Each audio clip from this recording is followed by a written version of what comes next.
প্রিয় দর্শক ও শ্রোতা মণ্ডলী, আপনারা সবাই কেমন আছেন? আশা করি ভালো আছেন। আমি মনিরুল ইসলাম, আপনারা দেখছেন ভাইজান মিডিয়া।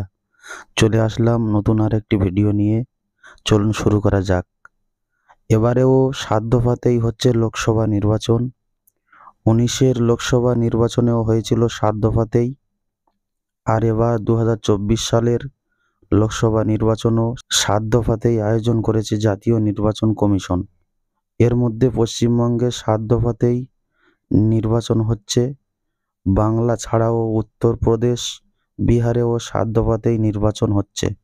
প্রিয় দর্শক, ১৯শে এপ্রিল প্রথম দফায় নির্বাচন, এরপর দ্বিতীয় দফার ভোট গ্রহণ ২৬শে এপ্রিল, তৃতীয় দফায় ভোট গ্রহণ হবে ৭ই মে, চতুর্থ দফায় ভোট গ্রহণ হবে ১৩ই মে, ২০ মে হবে পঞ্চম দফায় ভোট গ্রহণ, ২৫শে মে হবে ষষ্ঠ দফায় ভোট গ্রহণ পর্ব এবং ১ই জুন হবে সপ্তম দফার ভোট গ্রহণ।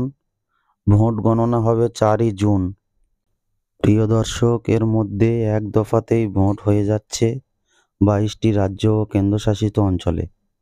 ২ দফায় ভোট হচ্ছে ৪টি রাজ্যে, ৩ দফায় ভোট হচ্ছে ২টি রাজ্যে, ৪ দফায় ভোট হচ্ছে ৩টি রাজ্যে এবং ৫ দফায় ভোট গ্রহণ পর্ব চলছে ২টি রাজ্যে এবং ৭ দফায় চলবে বাংলা, বিহার ও উত্তরপ্রদেশে।